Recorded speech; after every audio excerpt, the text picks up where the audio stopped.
Yes, good afternoon everyone. Okay, so with respect to our last classes, we have successfully completed across with module 1 and module 2.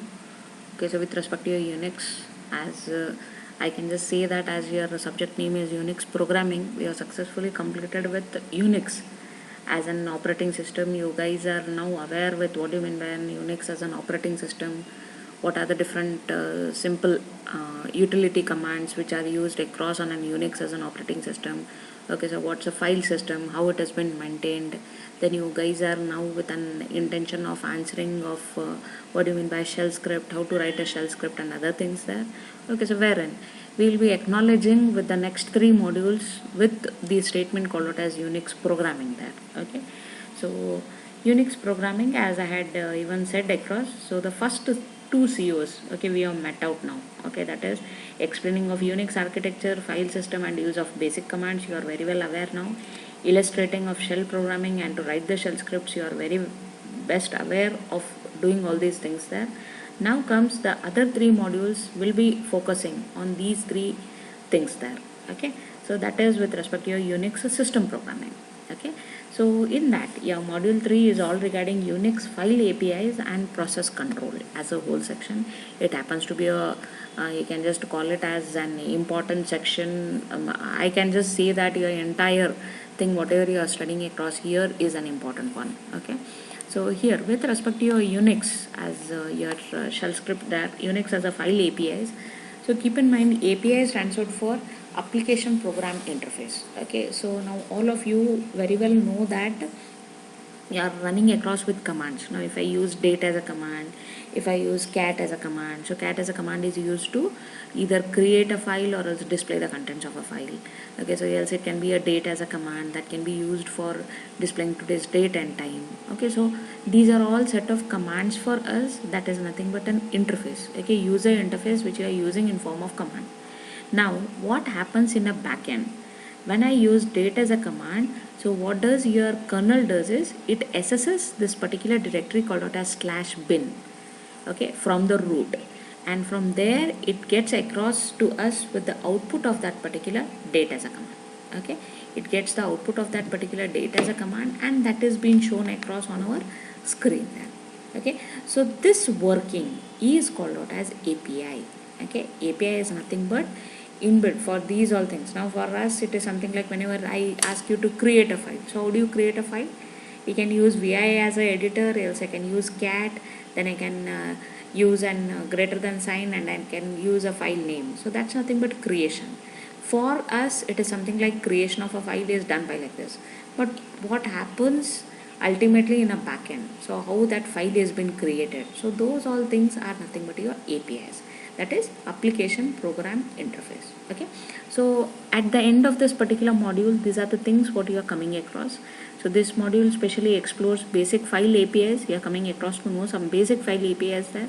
Then you will be coming across to know one of the very important section of this entire module, I can just say, and that's called out as how can we lock a particular file or a record. Then what do you mean by a process?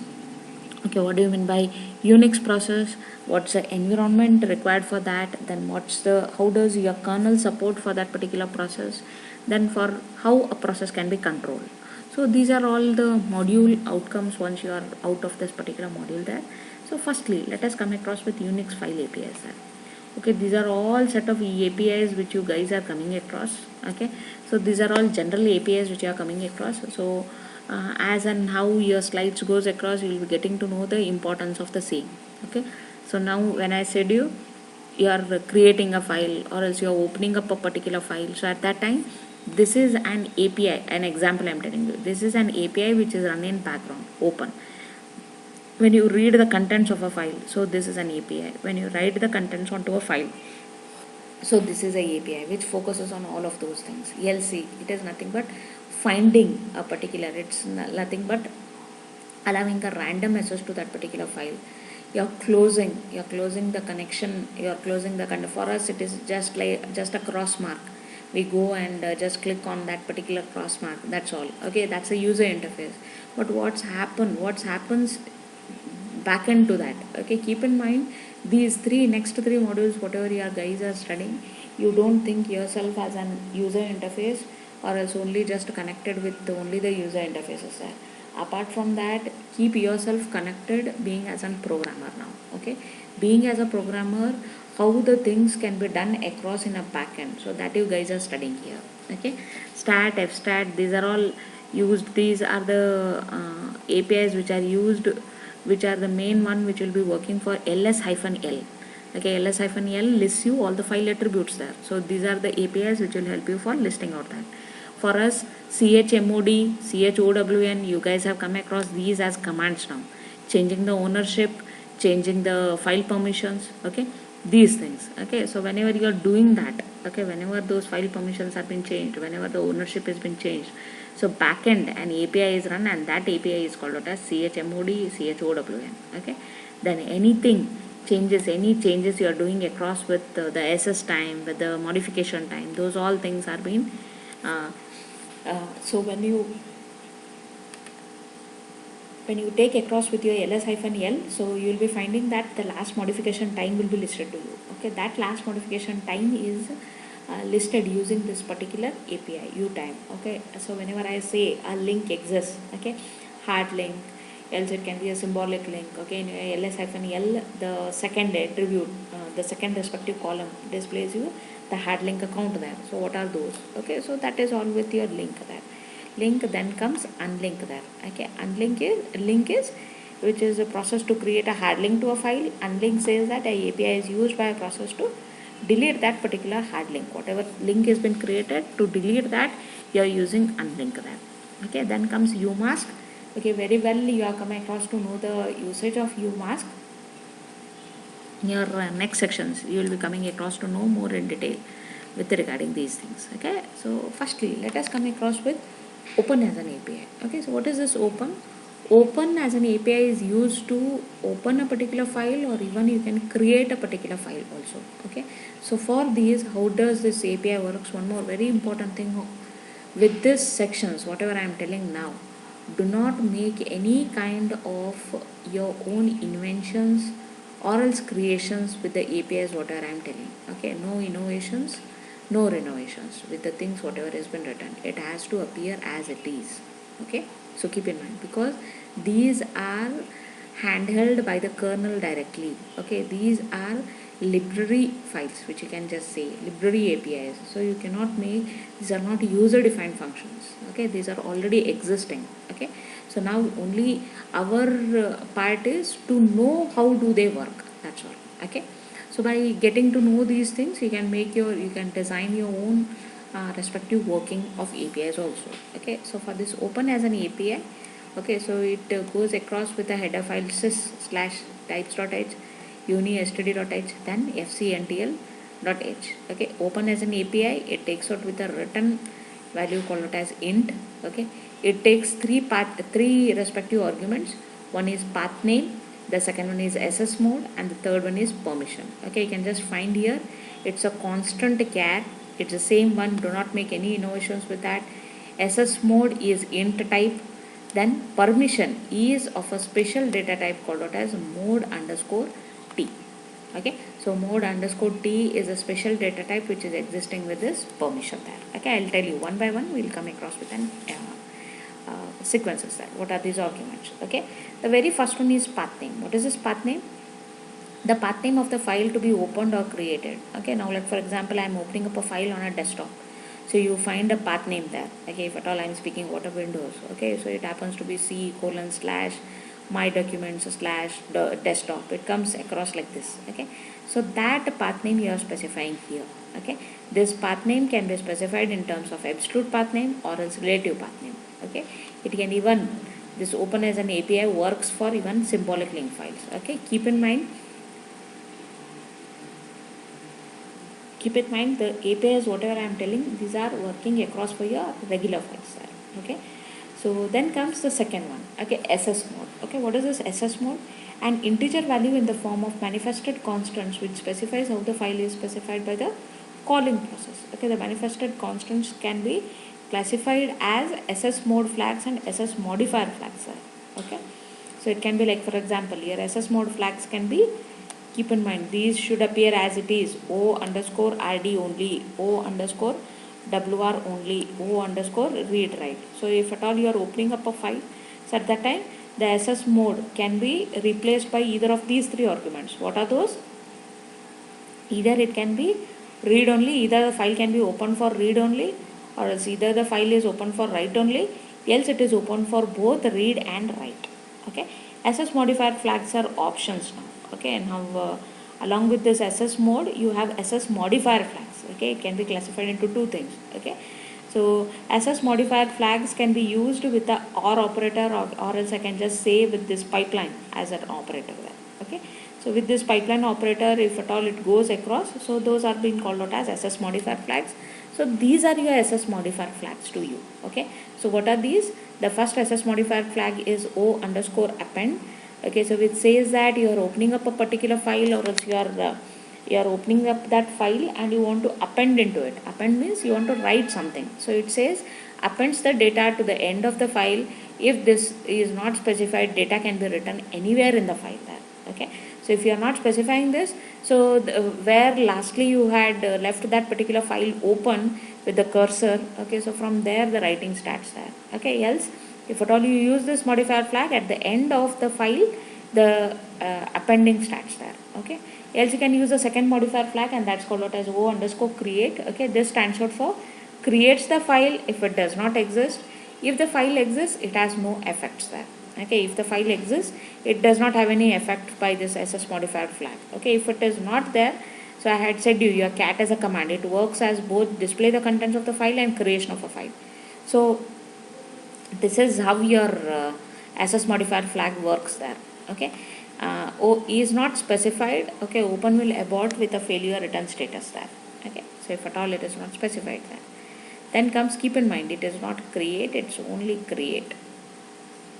Okay, it is only create. Okay, O underscore EXCL. Okay, so this works. Okay, if the file exists, the call fails there. Okay, O create fails. The test for existence and the creation if the file does not exist there. Okay, it is the test for which it makes that the creation if the file does not exist. Okay, it will test for whether the file is existing or non-existing there. Okay.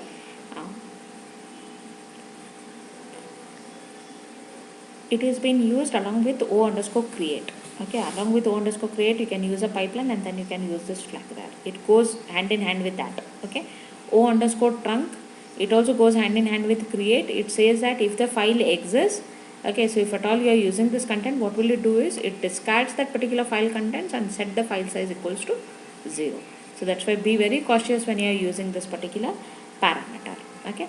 Then comes O underscore no CTTY. No CTTY. No CTTY says that there is no controlling terminal for this particular file, whatever has been called across by the process. Okay, specifies not to use the name terminal device file as a calling process controlling terminal. Okay, that is the working of O underscore no CTTY. Okay, no underscore O underscore non-block says that it specifies that any subsequent read or write on the file should be non-blocking. So that means that subsequently if any process is willing to read or else willing to write, so at that time it should not be allowed there. Okay, it should be non-blocking. So it says that it should be non-blocking with respect to your SS modifier flag, whatever you are using there. Okay, so this is with your SS modifier flags. Okay, so these works well with the SS modes, whatever you are specifying there. Okay, SS modes are O underscore read only, O underscore write only. Okay, then it can be O underscore read write when it is open for both of the constructions there. Okay, for read also and for write also. Okay, so that's one. Let's come across with an example for the same. Okay, it says across here. Okay, I need to tell you regarding this last one also. Okay, I'll just tell you regarding this. Okay, so it says int that is file descriptor value is equals to open as an API you have taken. Okay, why I have taken int FDEC? Only because this is a file descriptor. Okay, and for this open as an API, it returns back an integer type. So when it has been run successfully, so what will happen? It returns back an file descriptor value. Okay, so that file descriptor value will be held by this FDEC. Okay, If the file is to be open for read only, the file should already exist and no other modifier flag can be used there. Okay, these are applicable for regular files, whereas O underscore non-block is for FIFO and device files. Okay, and no CTTY is for terminal device file only. Okay, just now I am interested to speak about this third argument. And what is this third argument? It is permission. Okay, so this permission, okay, let us speak about that permission here. Permission stands out for, if at all it's a default one. Okay, so in our last classes, if you remember, when we were changing the file permissions and all, okay, so you have come across with the relative change of a permission and absolute change of a permission there. Okay, so if at all I specify with these values, okay, that's called it as 0764 or something. Okay, so that can be specified with these parameters there. Okay, so 0764, sorry,